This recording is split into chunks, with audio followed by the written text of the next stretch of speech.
Peter, talking about OGC coverage for API standards. So now, Peter, floor is yours. Thank you very much for this kind introduction. And no, these days it's always strange if somebody has a voice like me, but no, it's not COVID. I just slept at night with an open window and it became cold.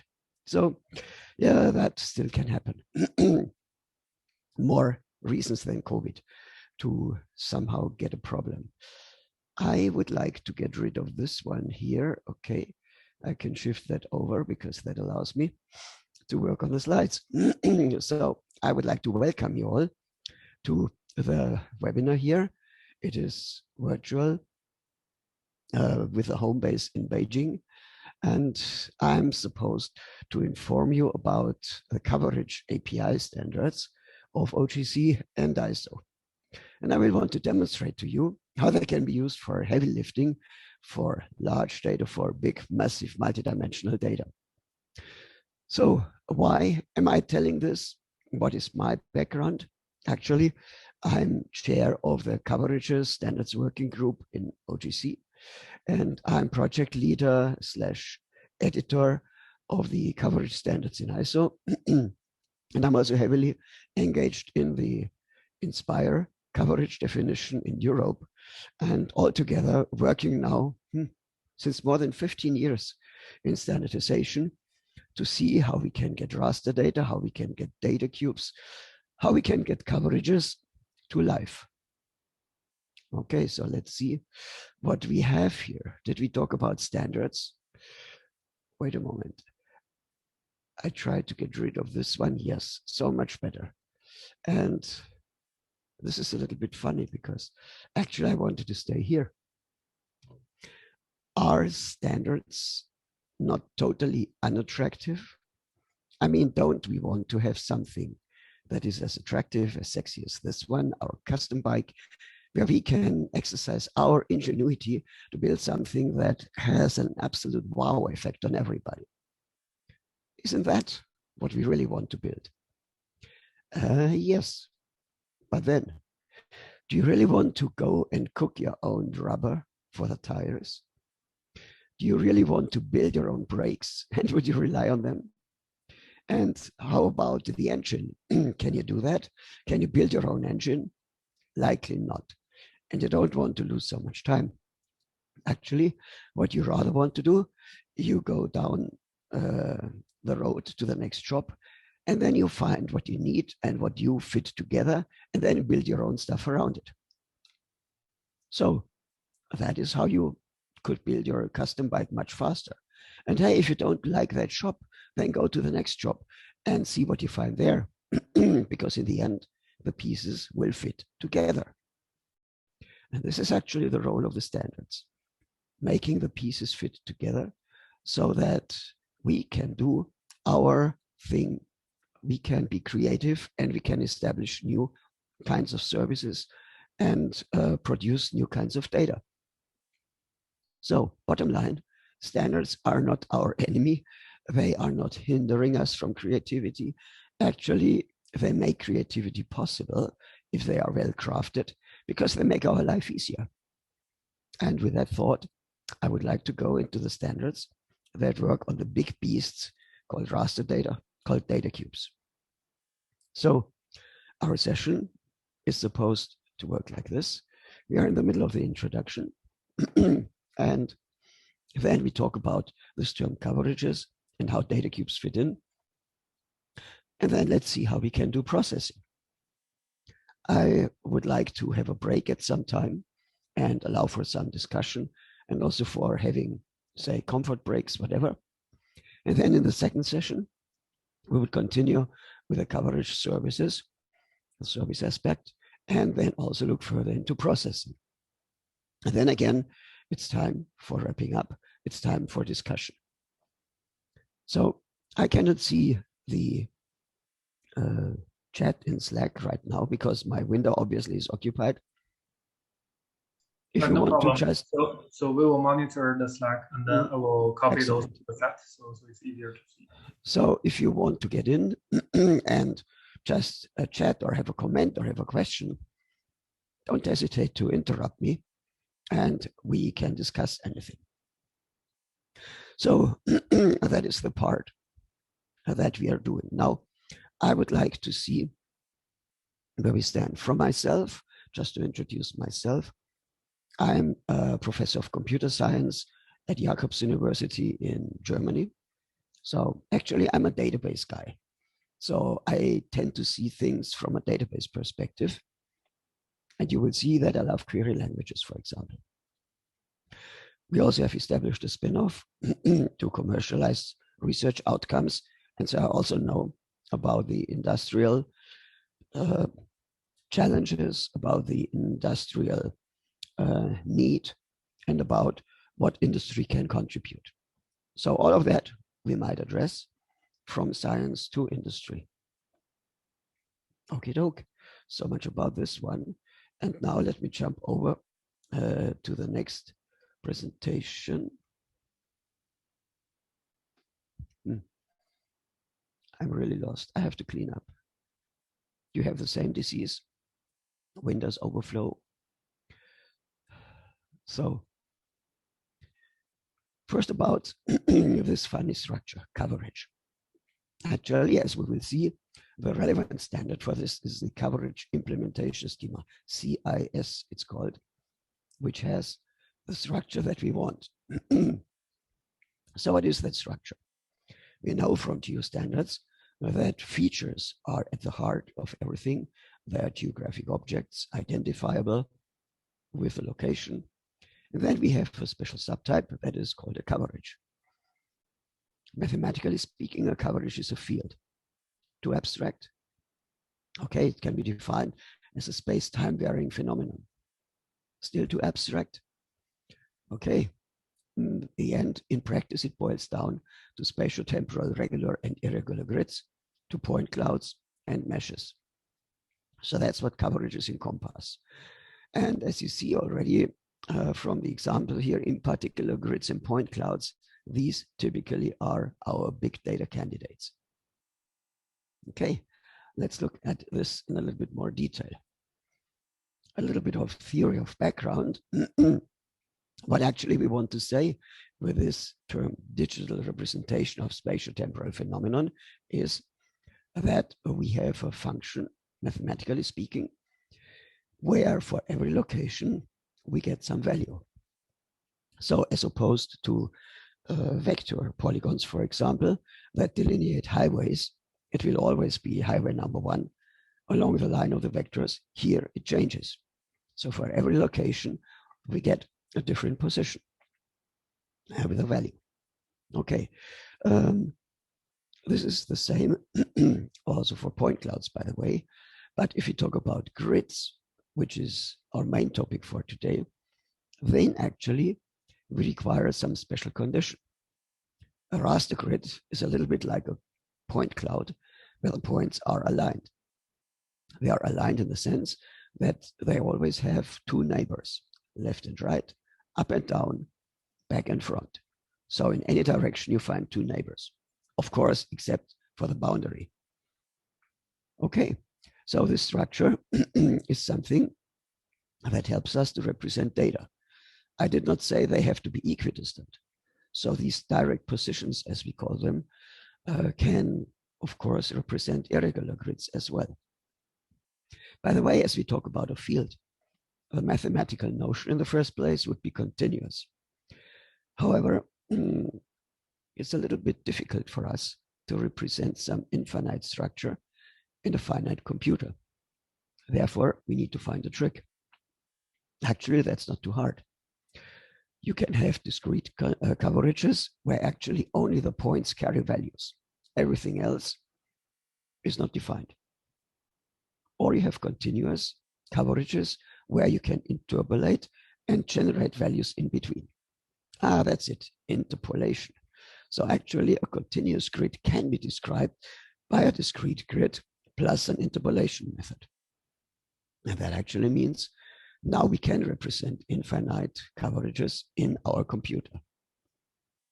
At the bottom, there is a paper where more background is provided on this. If you want, send me a mail. I can send you the slides, and then you get the links. But first, let's get a little bit more concrete again. So grids, point clouds, meshes. Actually, from right to left, we find historically the grid coverages, which was the first attempt in standardization. Just to tell you, they don't work well. Don't use them. The first successful attempt was rectified grid coverage, which is what remote sensing people call ortho images. So an equidistant grid. And all the rest was called referenceable grid coverage. That was the world in OGC abstract topic 6, which is the abstract definition of the concepts. And that was the world of the coverage implementation schema, CIS 1.0. In 1.1, we actually have cleaned up a little bit, and we have developed the concept of a general grid coverage. This encompasses all the cases that we had before, plus a few others which had been forgotten, in one single, easier to use concept. We will see that in a minute, but first let me note in passing that this is actually what we call generally data cubes. So coverages that are gridded with a regular or irregular grid and with any number of dimensions. Okay, of course, we have more, but in practice, they don't play that big role. Just to tell you, multi-point coverages is point clouds, and then we have curve, surface, and solid coverages, where we bridge into geometric modeling, like CityGML, for example. But in practice, coverage standards in the application tend to concentrate on the gridded data. Okay, now what is the definition? Actually, if we look at the data structure from a computer science perspective, it's not that difficult. So a coverage inherits from feature. It's a subtype of feature. Okay. And then it has three components. The domain set. You see the terminology like a mathematical function. Domain set and range set. So the domain set tells us where the values sit. The range set tells us what the values are. So that is actually the payload. And then we need to have a description of what this range set things mean. That is described by the range type. The range type tells us the meaning of the values in the range set. Actually, we shamelessly went shopping and took the description from the sensor web enablement because they have exactly the same problem. They need to describe sensor data and any kind of sensor data. So the SWI common data record actually allows to describe exactly that. And that is our range type. This stealing actually had a positive effect because now you can capture sensor data using the SWI standard, for example, sensor observation service, and without any loss in information, you can make a coverage out of it. The data record stays exactly the same, so the semantics is transported unchanged. Yes, that was not enough though. People complained, my metadata are not there. We said, wait a moment, we have some descriptive metadata. No, I want my own metadata. Okay, so we added a bag called metadata. It's optional and it can literally carry anything. And this allows you to transport now your own metadata, which may follow some particular schema. For example, Inspire coverages are defined as OGC coverages plus a specific set of metadata in this bag. Okay, so we have a nice connection and we can actually keep contact. The coverage will not know what the metadata mean, but it will duly transport them. And that is the basic structure of the coverage. There are more variations of it, but they carry the same information. If we want to see an example, well, here, this is GML, the general grid coverage, and with a domain set, you find the axis descriptions, and then you have a range set and the range type. Actually, if you look at this general grid a little bit more, we find axis labels. Can you see that? the green word axis labels, which contains the axis in their sequence. Lat, long, height, and date. So we know actually that our coverage is 4-dimensional. If we proceed further, we learn that we have a regular axis called latitude. Regular means equidistant spacing, so we indicate a resolution of 10 degrees. Longitude, likewise, 10 degrees resolution. Height actually is an irregular axis where we enumerate the values. So they can have any distance. They can be as irregular as they want. Same thing with a time axis, which is called date here. You can see it has an accuracy of days. And again, you can have any sequence. Actually, we found out that in practice, most data cubes have irregular time axes. Okay, there is a few more things which we can safely ignore, but you get the concept of the axis and of the grid that defines where we sit. You don't like XML? Okay, maybe you are more into JSON. This is the JSON encoding of coverages in OGC. And you find again the domain set, you find the range set and the range type. So same information, just encoded in a different way. Still not what you like? Okay, maybe RDF is your kind of thing. The resource data framework, or RDF, is used in semantic modeling to build ontologies. And so with this one, you can connect coverages into semantic web world. Actually, you will have to go about 1 kilometer down here. This is really long. It's not necessarily efficient. But okay, we can connect, we can build links, and that's the important thing. So you see actually that we have an encoding that allows us to represent coverages as we want to understand them in different languages, XML, JSON, RDF. By the way, you find others like GeoJSON and coverage JSON. Caveat, they don't work. They are not compatible, and implementations of coverage services will fail. Oh, we can use other formats. Of course, you don't want to have this inefficient format for big data. You want to have efficient binary formats. So we have definitions that tell how to encode GeoTIFF with the relevant metadata in the TIFF tags. Same thing for netcdf and so on. So far, so good.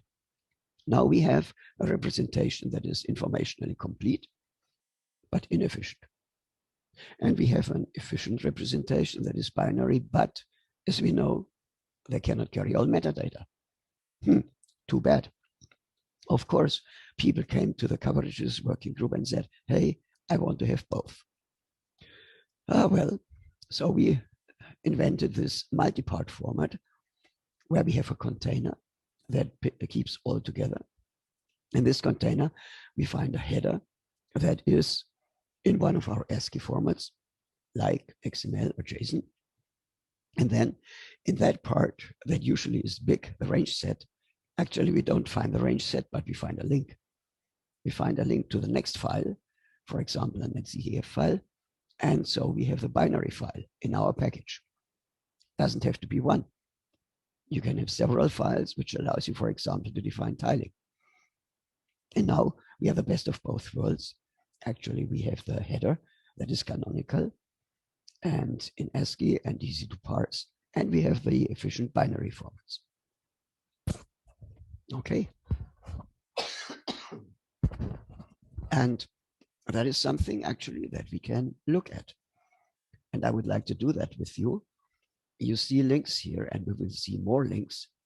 And actually, I would invite you to type them into your browser and to also inspect this and to follow and to play with it. It's meant for this. So for EU Inspire, that would look as follows.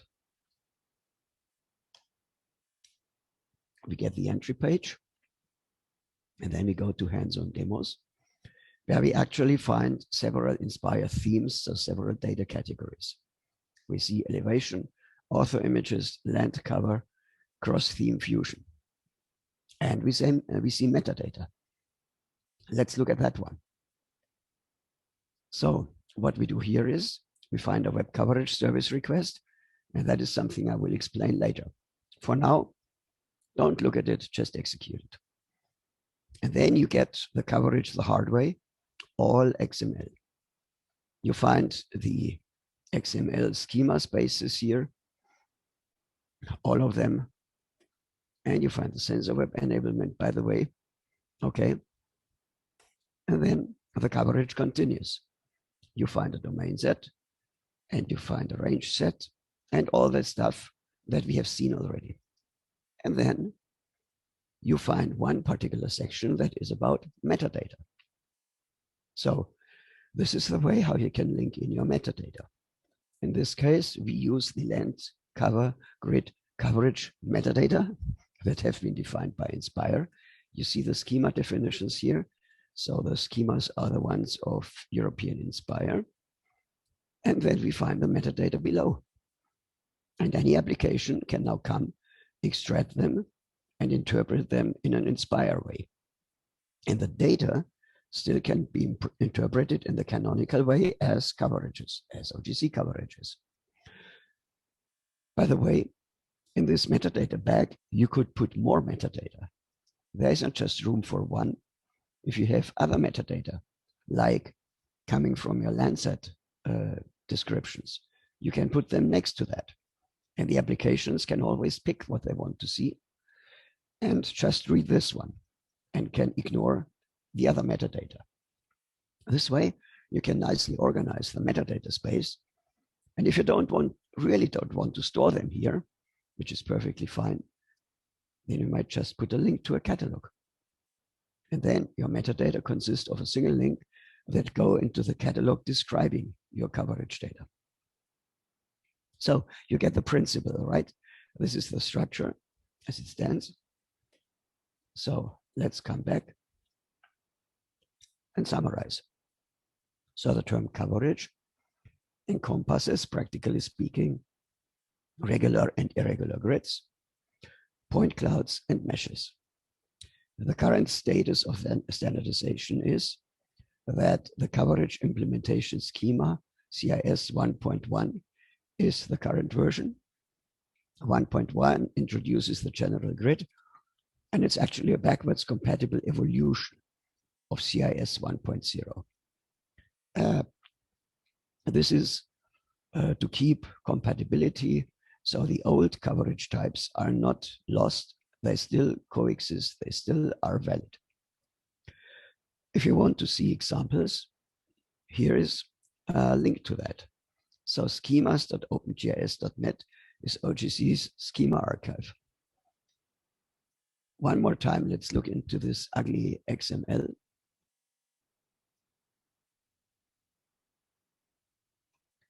OpenGIS.net, CIS.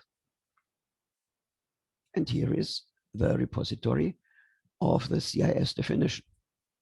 We find 1.0 and 1.1. Drilling down into 1.1, you find the three different encodings, GML, Json, and RDF. Let's look into GML, where you find the schema. So this is the coverage XML schema. I really don't want to bother you with that one. Let's rather look into the examples, because if you want to find particular situations, you can easily see them here. So you want to know how to deal with metadata. Take this one. You want to have index only, so no geocoordinates, or a regular one, or you want to have it with height or with time, or both together, 4-dimensional, etc. So you find lots of examples which you can look at and which can help you in understanding, but also in implementing if you are a tool developer. Okay, so this is where you get the information. And now to ISO.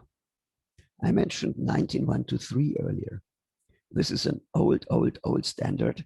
It's more than 20 years old now, and it really deserves renovation. That is actually what we have done.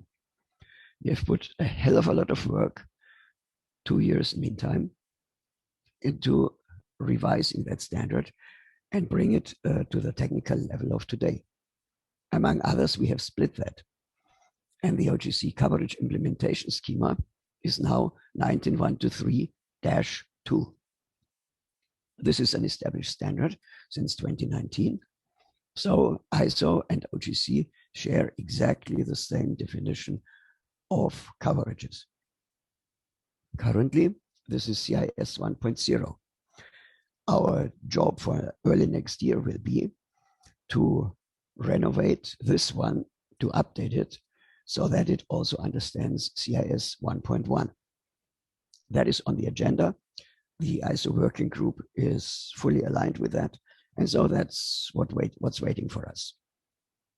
Good. Just to mention again, sometimes you find things that call themselves a coverage, but they are not coverages. So W3C, the World Wide Web Consortium, had sometimes started and then abandoned it. It was not developed further, but it's not compatible with OGC coverages. Coverage Json is an encoding of a data structure that is somewhat similar to coverages, but it is not a coverage. So this is very misleading, and we are currently having big discussions in OGC because this is not exactly what we like to have. So coverage JSON as an encoding should be great, but then please don't call it a coverage if it is not a coverage. Okay, with that, we have talked about the data model. We have talked about what the structure of a coverage is conceptually. We have talked about possible encodings, both ASCII and binary. So now it's time to see what we can do with it. To this end, I will switch over to another presentation. And it's this one, where we come to, you guess it, the web coverage service. So WCS is the main topic of this section, but first of all, let's get an overview.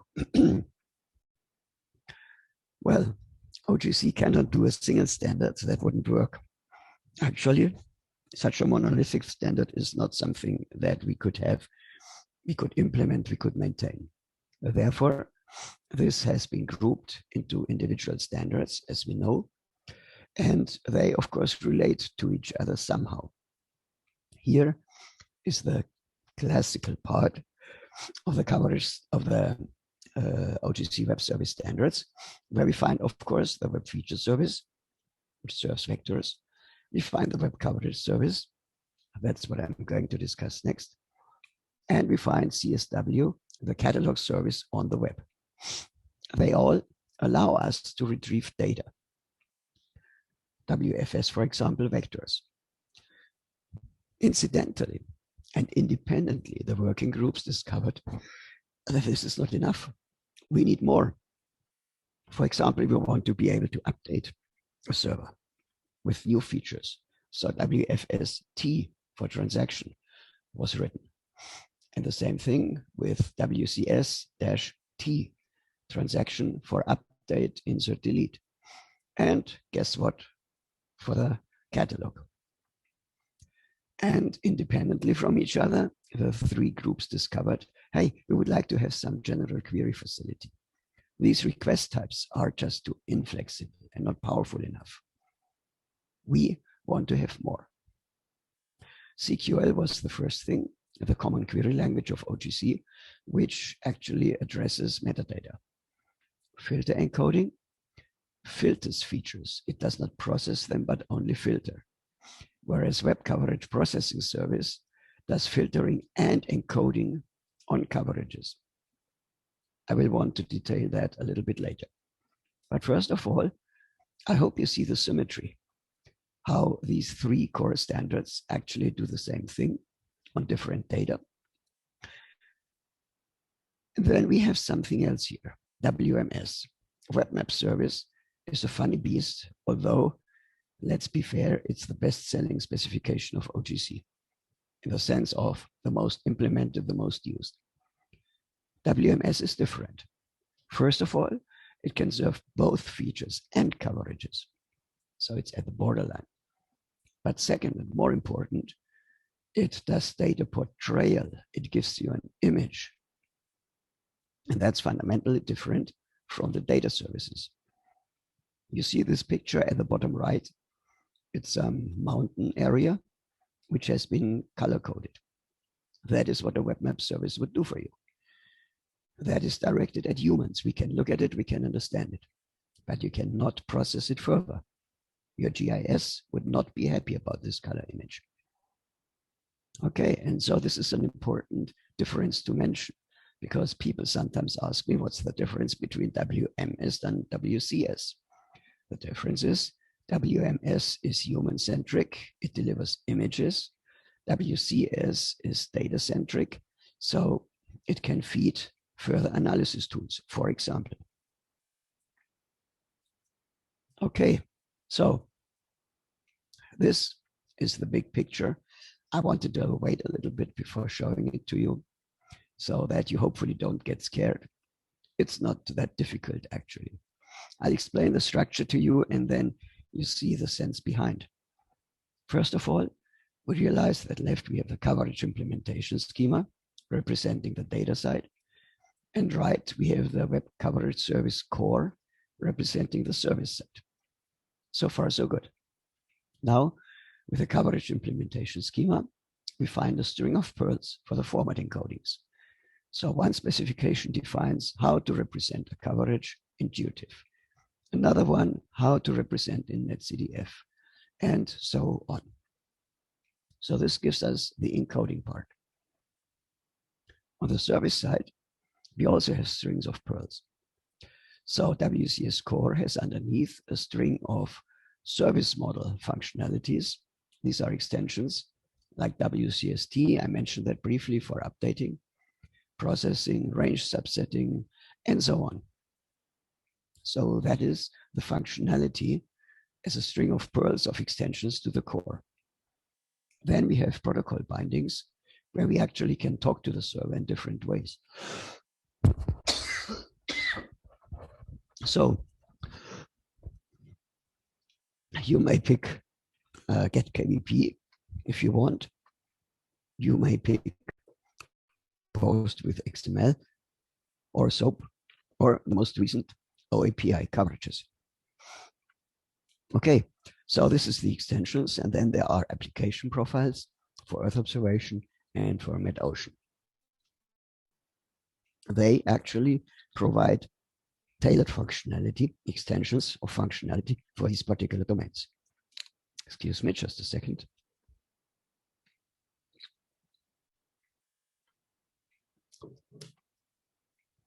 Okay, on we go. So that's the overview. You see, it's actually not that scary.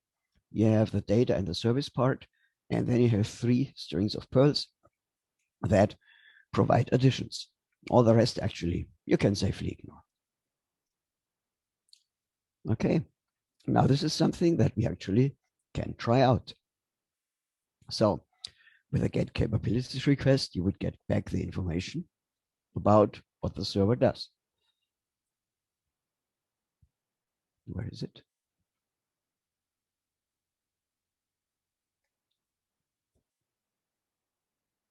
Okay.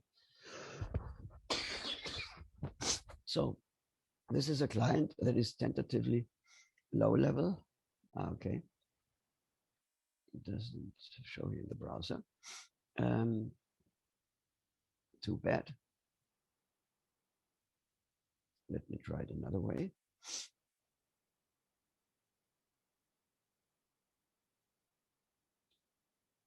And now, here's the demo effect. I love it.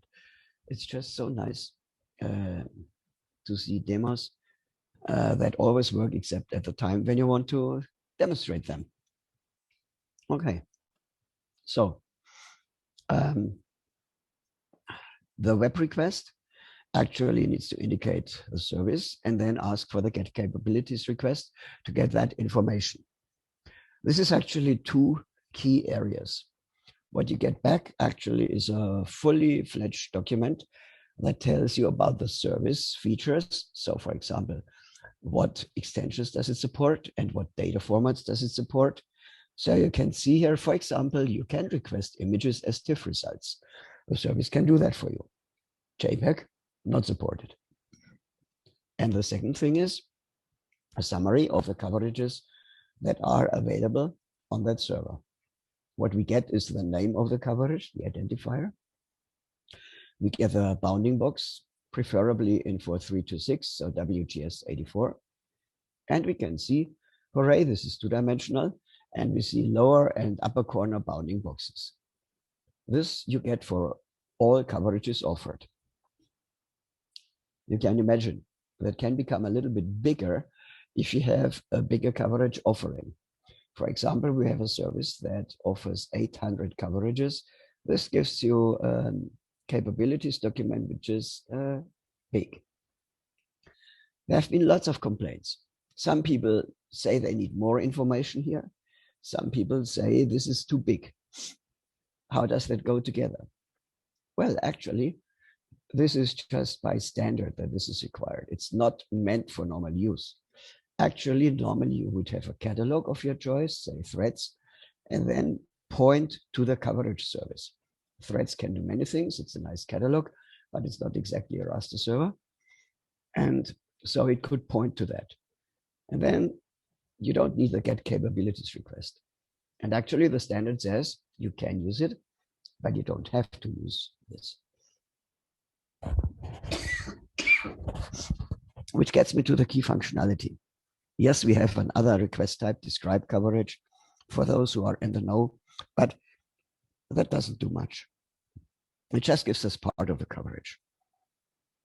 Okay, so the web coverage service, remember this blue picture, actually starts with WCS core.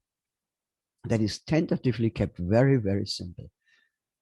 Give me a coverage, give me part of it, and give it to me in my favorite format. That's all. This subsetting actually is subdivided into trimming and slicing. Trimming actually means that you get, say, a two-dimensional cutout from a two-dimensional object, a three-dimensional cutout from a three-dimensional coverage. Slicing, in turn, reduces the dimension.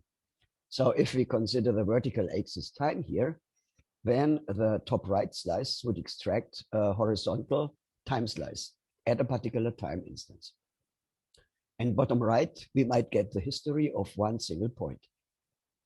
So you see a lot of things that are terribly difficult to do in conventional archives suddenly become one simple call to a request, and you can walk through the dimensions, 3 to 1 dimensional results, even 0 dimensional results if you want. And that is all in the core. Any implementation of a WCS must implement the core functionality. Otherwise, it cannot call itself a WCS. Then there are optional extensions that add further functionality facets. Like, for example, my favorite extension, the processing one. So that is something that an implementer can decide to leave out or can decide to support. Coming to that core get coverage, I use the key value pair notation here because that works well with my PowerPoint. And then we can actually get a coverage by saying service equals WCS and request equals get coverage. And coverage ID is, well, our dear little coverage. Maybe not so little. It might have terabytes in size, stemming from thousands of single scenes. And so we want to do subsetting. Okay, we do so by adding a subset parameter, one for each dimension which we want to subset. So in longitude, in this example, everything between coordinate 100, 120, subset latitude 50, 60. And in time, we have a single timestamp. So you see that slicing actually means syntactically one single coordinate, and trimming means 2 coordinates. Oh yes, and finally, you want to get it in your favorite format, then say so. Otherwise, you would get it back in the format as stored on the server, which we call the native format. And by the way, the values are guaranteed unchanged so that you really get the reliable values. Except, of course, if you pick a format like JPEG, which means that you will get slight deviations, but otherwise not. So you see, the WCS core really is simple. It fits on one single slide. If we go into further ones, actually, we can again do that. And we can download these coverages if you want. So you could try this request here, which in the break, I will see that I get it for you. But for now, I promised you at halftime that we have a small break. And so I would suggest that we have a 5 minutes comfort break. I remain available. So if you have any questions, why not shoot them now?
Okay. I'm back again. So if you guys are back as well, we might continue. Where's my chat window? So I promised you the URL. Here it is. If you click at that, you will get an image like the following. Desktop, share, and here we go. So obviously this is a false color image that we see here. And if we come back to the corresponding request, we see that we approach the service with the endpoint. The service is WCS. We want to use version 201. So what? The request is a get coverage, and we want to get the NIR thingy.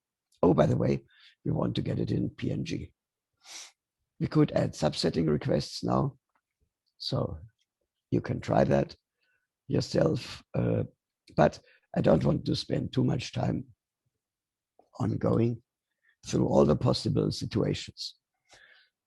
But I guess you have an idea now about the web coverage service.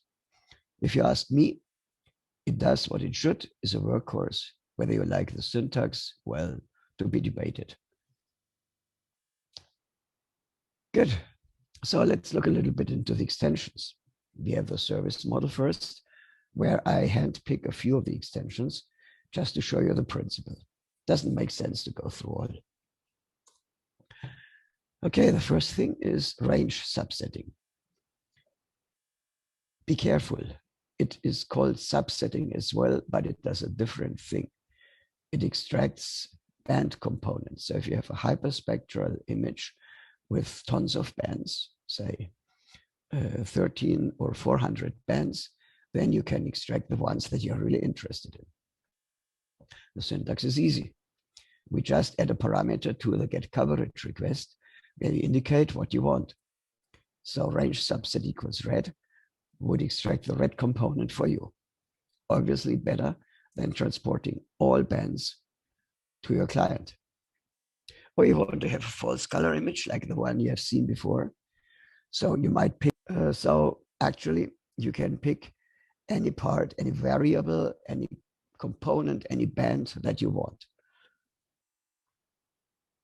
Okay. The next thing I want to show is the Crs extension, which actually allows to do a reprojection, or in a technically correct way, you can express coordinates in coordinate reference systems different from the native CRS. Oh, what's the native CRS? Well, simple. It's the CRS of the coverage as stored on the server. We didn't mention that. Actually, as per core, you would simply get back the coverage in the native CRS. Always the same. If you want to change that, then go find yourself a server that supports the Crs extension and say output Crs equals. And then you can say, for example, you want to have 4326. You don't like the URL? Well, that was a decision by OGC to use URLs all over the place for identification. So that was not in our power. Actually, we have complained enough that now shorthand syntax is available. I can show you quickly. That is just like what ArcGIS and what GDAL anyway support. Isn't that much nicer? So that you can use as well as per standard, as per OGC. Has nothing to do with WCS. It's a matter of the OGC naming authority, actually. So better go and see whether your server supports that already. It's pretty recent. So that allows you to get the output in your favorite CRS. But actually, you can do more. You can express the subsetting coordinates in your favorite CRS. So with a subsetting CRS parameter, you would say, okay, my lat long coordinates in the subset section are expressed in EPSG 4326. So you can stay totally in your world and the server will convert accordingly for you. OGC maintains definitions of the CRSs. There is the full set of EPSG, but there are many more, like for time, like index CRSs, so Cartesian ones, etc. So there is a rich ecosystem for building, for describing multidimensional coverages. Oh, by the way, remember, the CRS is supported, like for 326, you find in the capabilities document. The server tells you what it can do for you. Okay, getting back into screen sharing mode. This was a set of extensions that simply extend the get coverage request. So we have an additional parameter and that changes behavior.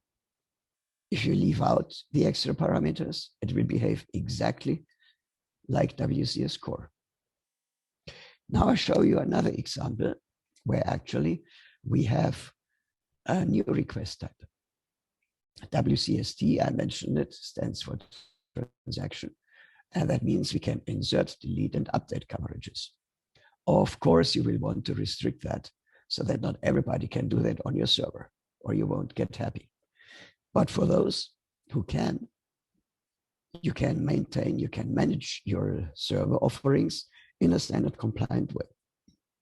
Actually, we do that with our Rasterman system all over the place. That is our way of maintaining offerings. We just have put some intelligent interface on top of it. What does it look like? Here's an example, insert coverage, which creates a new coverage object in the server. So we say request equals insert coverage, and then we can provide the coverage verbatim or with a reference like here. So in this case, we use a coverage reference that happens to be a netcdf file sitting on some server.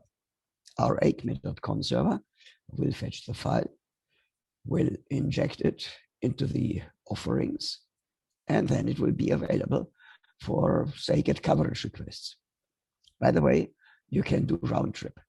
You can use get coverage to extract from one place, and then do an insert coverage of this result in another server. So you can migrate data, for example. Oh, by the way, this use ID equals new, what does that mean? Well, this is about the name of the new coverage. Sometimes you know your unique name and you can indicate that in the coverage. Sometimes you don't. Hey, you don't know what the server already has. How should you know which server, which name is not taken? In this case, you say use ID equals new, and then the server will generate a new identifier for you, which is guaranteed to be unique. Okay, so that is the transaction part, just to show you that one. We already went into these ones to show you that one.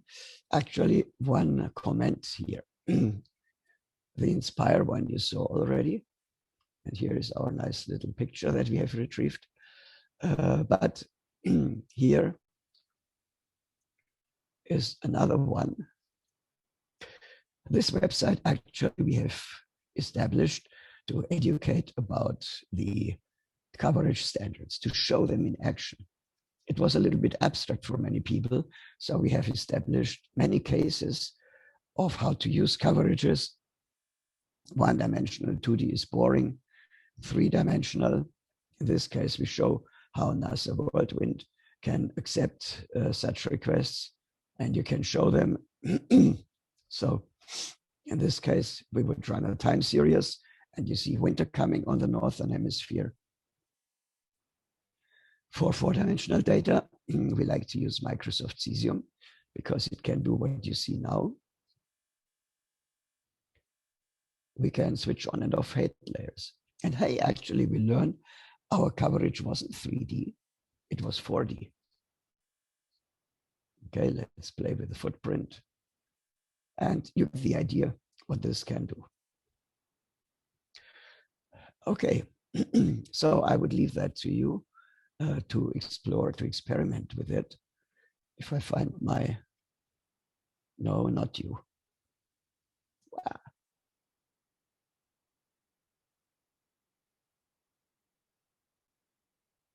Chat, here it is. Okay, here is the link to it so that you can try it out yourself. Good, let's proceed. I talked about the protocol bindings, which just tell the system what language to talk. It can be the HTTP GET request in a KVP, in key value pair notation. This is what we saw, because as I said, this runs best in my PowerPoint, but you can have others as well. SOAP, for example. Not many people do that today, but it's available. Instead, OAPI has gained traction, and OGC is working on different services that all adhere to this OAPI definition. And so one of those is OAPI coverages. This is something that is under development and under much discussion. Here's a GitHub link where you can follow the discussion and can see what the status is. I will come back to that later. Actually, later is the next slide. So the history is that OWS Common actually had some flaws in its version 2.0, but the working group had dissolved, so there was nobody to fix it. OGC for some time was searching for somebody who would fix it. And after quite some search, they came up with somebody who wanted to do that. But actually, when they started, they did not fix OWS Common, but they said, let's do it from scratch. And we want to use YAML for the interface syntax. We want to use Open API for the service definition. And we want to give it a little bit of a RESTful touch in addition. This coined the OAPI movement, where OAPI features is already accepted now. It's adopted as standard. Others are still under development, which sometimes is a problem because we cannot agree on the best possible solution, but features say, hey, this is already cast in stone, so sorry. And then we just can follow features. There are actually still also some references to external resources. And actually, I would like to switch over briefly to a presentation that I have given recently at the Geospatial World Forum on exactly that and show you a little bit of it. So this is the access structure. You see this path hierarchy that is typical for REST. And then dataset API/collections would give you the collections, so the objects in the server. If you want to get the coverage, then you indicate the coverage ID. No, wrong. You don't get the coverage, you get a coverage description. If you want to get the coverage, then you need to say coverage after the identifier. Subsetting works in different ways. We have the bounding box, which comes from features and which repeats, by the way, the old problem that WMS has and WFS has, because I'm sure you cannot tell me which one here is latitude and which is longitude. I couldn't. This syntax simply is confusing and it has caused a lot of problems in the past. Therefore, coverages do it differently. We have the subset parameter where you say expressly latitude or longitude. Then everybody knows it and we make less mistakes. Actually, OAPI Coverages has done a shopping tour through WCS and has taken the functionality there one by one. So you also find the range subsetting and you find the scaling extension reflected now with this different twist, the different syntax of OAPI. If you want to extract parts with /domain set, you can get, for example, the domain set, etc. So that gives you an impression. It's moderately RESTful, not completely. And it is a style that not only coverages now introduce, but also features, maps, tiles, processes, and likely others. This is what the Yaml specification looks like. So it's the syntax of Yaml, for those who know it. Actually, I want to point to the fact that we have a two-level description. So this describes the subset parameter. You see this subset equals. Although the syntax is such, this microsyntax is informal, it's a comment. So be careful, YAML doesn't know about this syntax, and even less so about the semantics. This text, by the way, is again taken from WCS, from core. And then you can build something like remote procedure calls in a way similar than WSTL would do that earlier with XML, etc.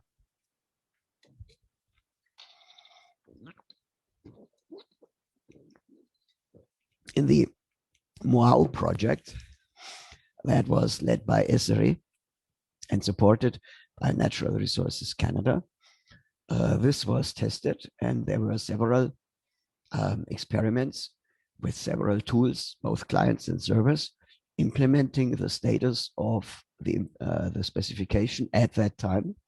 Meantime, it's different. It has evolved. And so you see some screenshots here that demonstrate that, yes, we can retrieve our spatial data. Okay, so as I said, OAPI coverages when shopping with WCS, and the current state is that we have pretty much everything included in OAPI coverages as well, except for interpolation and the transaction part. Okay, now here is another comparison. I mentioned that already, and here we see it in isolation that we have two different ways of subsetting. So the bbox parameter has two disadvantages actually. It's coming from features and WMS. Number one, we don't know what the values mean. Whereas with WCS, you have the axis name and then you know exactly where it belongs to. Second, it cannot do slicing because you cannot leave out the value. It must always be that number. And talking about that, with WCS, if you just want to subset in time, then okay, leave out latitude, longitude, and you just get all. It's that simple. With bbox, you cannot do that. There is an extension that allows for time and other axes that we might have, like spectral range, for example. But it is, well, error prone, I would say. Okay, anyway, as an implementer, you can pick both, and they are supposed to be equivalent in their results. Okay, some developer hints, in particular for client developers. OAPI is designed in a way to make life easy, in particular for service implementers. That sometimes complicates work for clients. For example, it makes heavy use of link relation types as defined in the HTTP standard. Actually, more than the paths that we have seen. The specification says the path is not fixed and may not even exist. So if in doubt, simply ignore the path and follow the link. Follow the white rabbit. Okay, and therefore also expect the unexpected. You need to do kind of a resource sniffing. What does that mean? If you look at the OAPI collections definition, it says it lists the data available, some of which may support being accessed as a coverage. So if you ask for the collections, you get a lot of things, and you have to find out one by one whether it likes to be seen as a coverage or not. In comparison, WCS, the capabilities document, is ugly, but it lists only the coverages, so you get only the expected. If in doubt, therefore, best check the user guide that is supposed to come, that needs to be done. And by the way, if you are into JSON encodings, which is very handy, for example, for one-dimensional diagram results, make sure that you use the coverage implementation schema, which sometimes is called CIS JSON, because once again, coverage JSON and W3C are incompatible. Okay, now this is my favorite. I keep that for a moment. And I come back to this presentation. This is what we saw already, because I want to give you the overview now on the service specifications in ISO. So in ISO, we like to adopt OGC standards when they have proven mature and they are settled. That has happened before. OGC abstract topic 6 actually was ISO 19123. This, however, is now more than 20 years old and technically not exactly up to date. And so we have worked hard to establish 19123-1 instead, which defines the coverage fundamentals. OGC has already signaled, once this is adopted, they will want to adopt that as new OGC abstract topic 6. And both will be in sync again. So we take home the coverage data model on abstract level is defined through -1. The concrete one, I mentioned that before, is actually defined based on the OGC CIS. Both fit together nicely. So CIS can be seen as one concretization of -1. This way, we have the coverage data model in sync between OGC and ISO. That is, we will have in sync. Currently, it's under ballot, it's under voting. And so we said, okay, wait a moment, this is just half of the story. What about the processing? And consequently, we brought up -3, which defines the coverage processing fundamentals. So actually, this is the companion document to the coverage fundamentals, but here it defines operations so that we have a basic slate of operations. This is not aiming at implementation. It's a high-level conceptual description. But actually, we have used part of OGC WCPS because that is on the right level of abstraction. So that has been an important input. This slide actually is outdated. It says equals WCPS, but most likely this is not going to happen.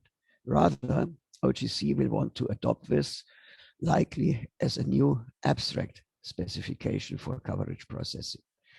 But this, of course, needs to go through OGC voting. We will see.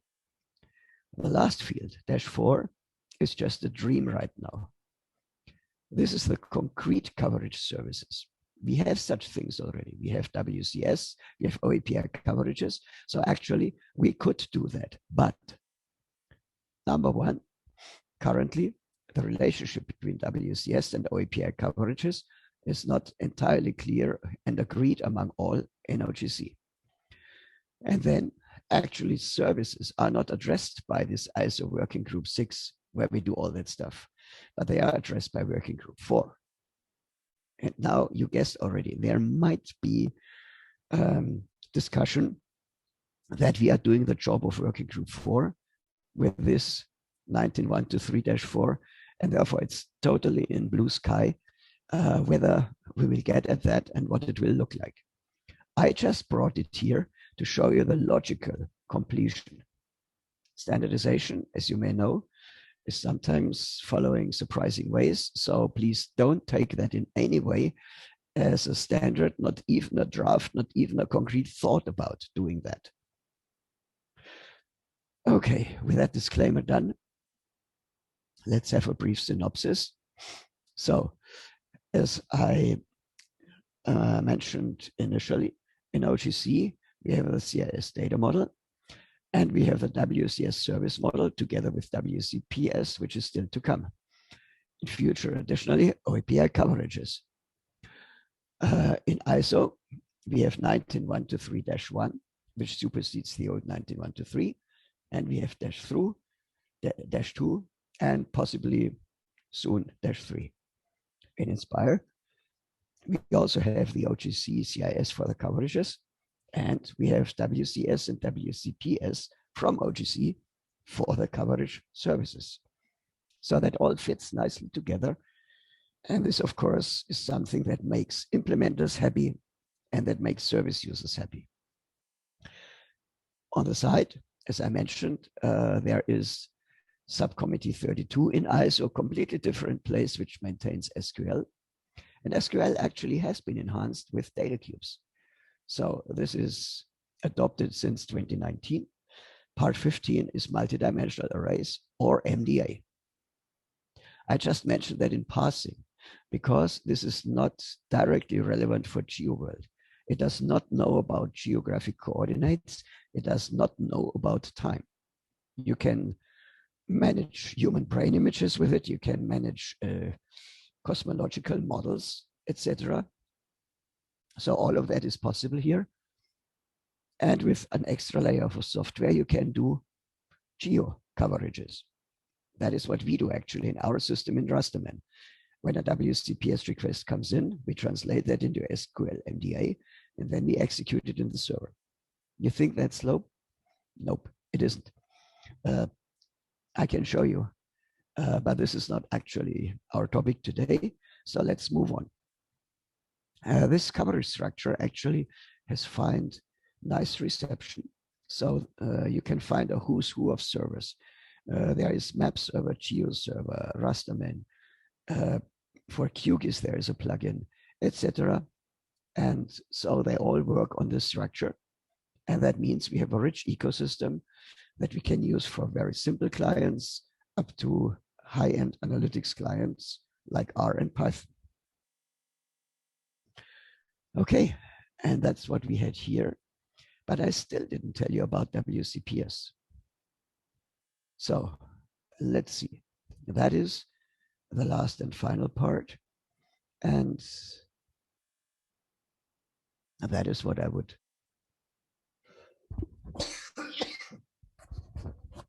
open here. And here it is, our last four-letter word. So remember the string of pearls. In the WCS, in the service world of coverages, we found processing. Processing is actually an extension that allows to send WCPS requests. So WCPS is not a service as such, but it's a language. It's a language that allows to do analytics on space-time data cubes. So for indexing, for example, you can do that in a similar way to WCS, maybe syntactically a little bit nicer. And you can get parts of arrays, and that can be regular and irregular grids. It's just CIS. The language as such, I show you with an example. So let us assume we want to inspect MODIS scenes M1, M2, M3. And we want to get the difference for each between red and near infrared. And by the way, as TIFF files. So we would have a for loop that binds variable $C to M1, M2, M3 in turn. And then in the return clause, we specify the difference, which is done for the whole coverage, of course. And the result gets encoded in TIFF. So what we would get back is 3 TIFF images. But maybe we are not interested in all of them. We only want those where some criterion is fulfilled. In this case, where the near infrared exceeds a threshold for at least 1 pixel. So we add a corresponding where clause, and the filtering is done in the server. So we might get less results back, 2 or 1, or maybe even none, if nothing fulfills that. That shows you how we can do filtering and processing. Filtering is done with the where clause, and processing is done with the return clause. Those of you who know XQuery, XPath, they will see, hey, I've seen that before. I know that. Yes, the syntax tentatively has been kept close to XPath and XQuery, simply because most of our metadata still are in XML. And so we would like to combine data and metadata search. And that is actually what WCPS 1.1 does. Okay, so the syntax is like XQuery, and the processing knows about space and time. Good. So this is something that we can send to a server. Let me show that to you once again. This is something that you can try out. I just need to get access to my tab. So here is web. Come on. Okay. Yep. Here is the Rasterman dashboard client. And you can start looking for coverages, like find them. So you can search for coverages on Earth by places, like say we want to get Barcelona. That's one way. Or we search by drawing on map. And now we can draw some polygon. Oops. And Peter, yes. Could you please post the link in the chat box so everyone can try it out? Yes, my pleasure. Give me a second. I'm just trying to get rid of this one because I cannot commit the action. Okay, here we go. Good. We add this and we submit it, and then we get a list of hits. That is to be posted in the chat, and here it comes. Okay, now I should not get lost in my windows. Okay, these are Inspire things. And hey, we were talking about WCPS. So actually, let's do that. And let's have a window where we can type queries. Now I'm too lazy to type it. So we have some query that we execute, and we get the result presented on NASA Worldwind again, just as one possible client. Of course, not everybody likes WCPS. The idea is not to have an end user interface. The idea is to have a convenient client-server programming interface. So many people would likely run away screaming when they see WCPS. Therefore, we better hide it. And this is done here. So you just click and you get back the query result without seeing the query.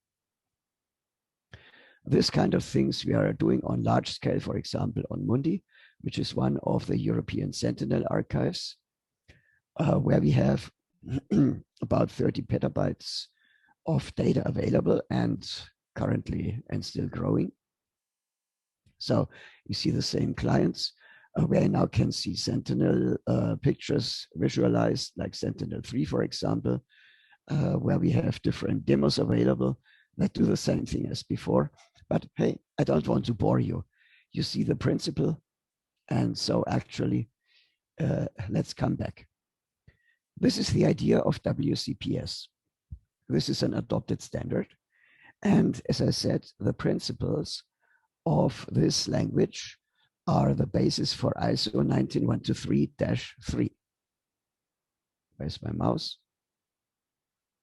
A few things you can do is elevation. Oh, you want to see that? Well, let's do it. Where's my... Come on. This is in the standards demo that you saw already. Just go for visualization and you will see the following.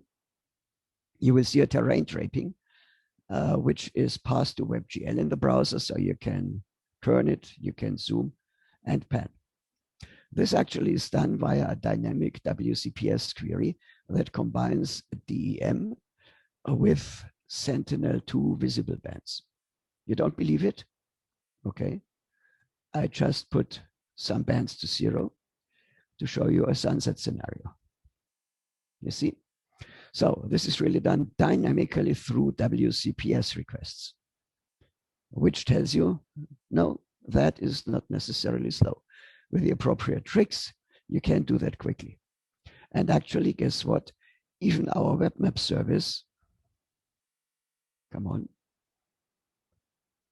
even our Webmap service is implemented using WCPS.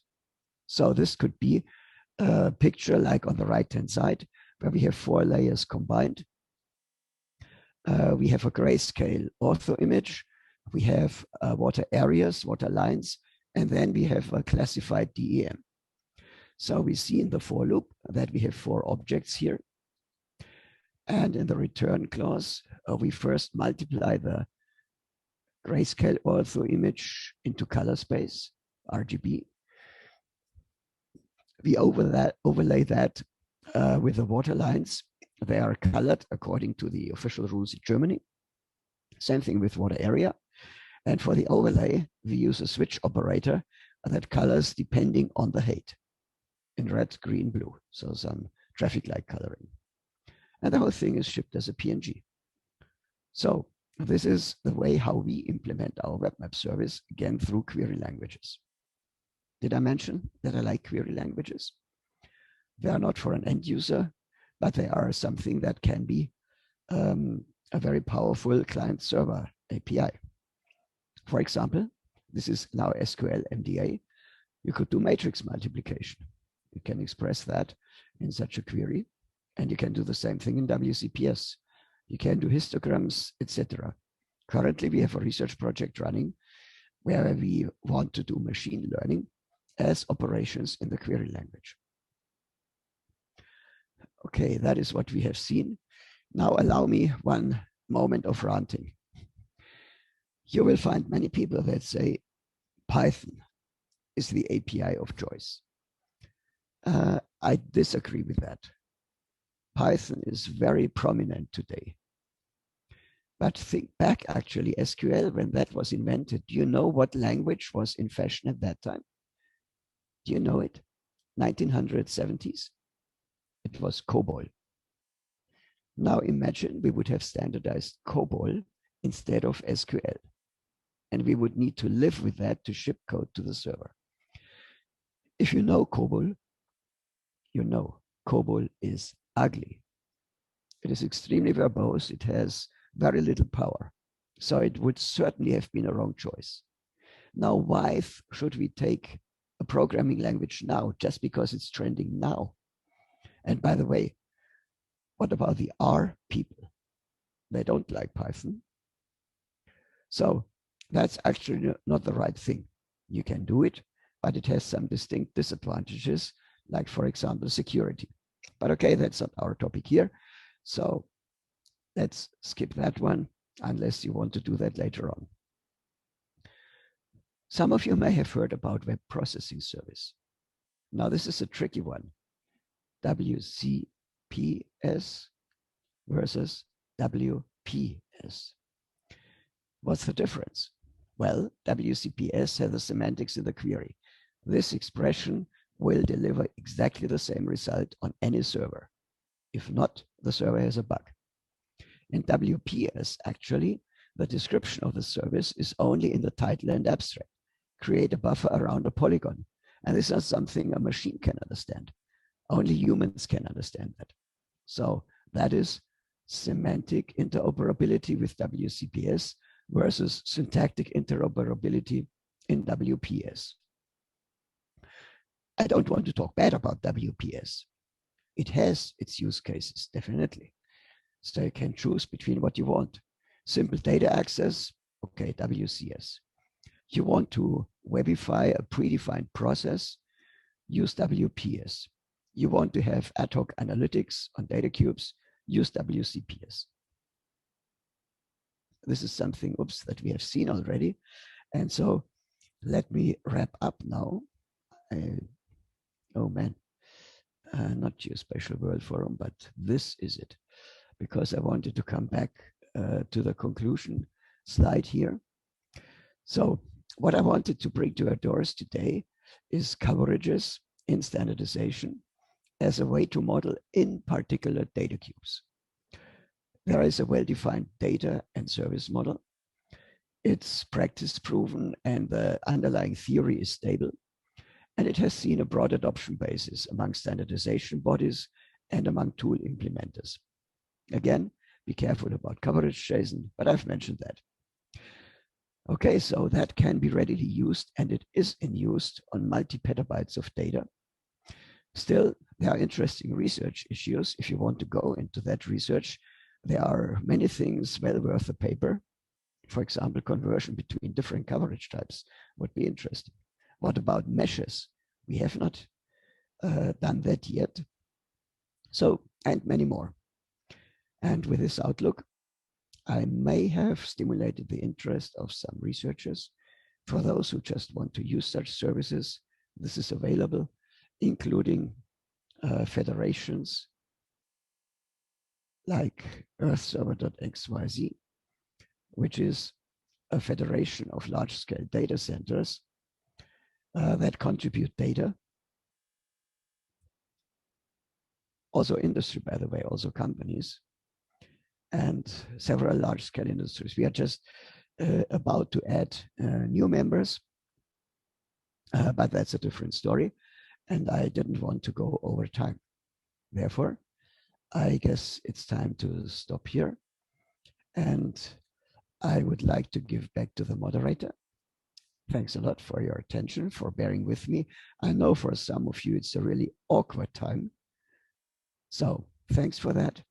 And looking forward to your comments and questions. Thank you, Peter, for the great tutorial. It is very impressive. Any questions from the audience?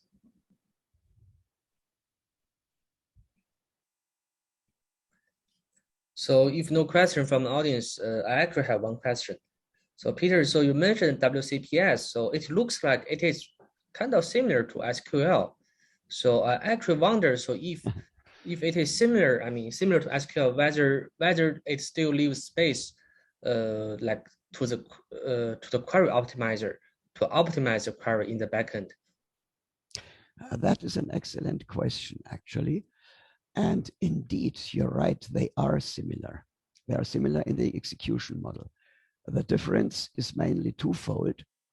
Number one, SQL uses SQL syntax and XQuery, and WCPS uses XQuery syntax. But this is really just syntax, doesn't matter. The second difference is more fundamental. SQL MDA does not know about coordinates, about spatial and temporal coordinates, whereas WCPS knows about it. That said, actually internally what we do is with our Rasterman implementation, we have our Rust server, the workhorse processes in SQL MDA. And on top of that, we have a semantics layer that adds geosemantics and offers the OGC interfaces. And now any incoming WCPS query gets translated on the fly into SQL MDA queries, and these get executed by the server. And yes, there is substantial optimization potential. This is not just within a machine parallelization, query rewriting, but for example, also, oh, come on, where is it? Here. But for example, also distributed processing. So we employ a technique called query splitting, where we send subqueries to different data centers when the query contains references to these objects.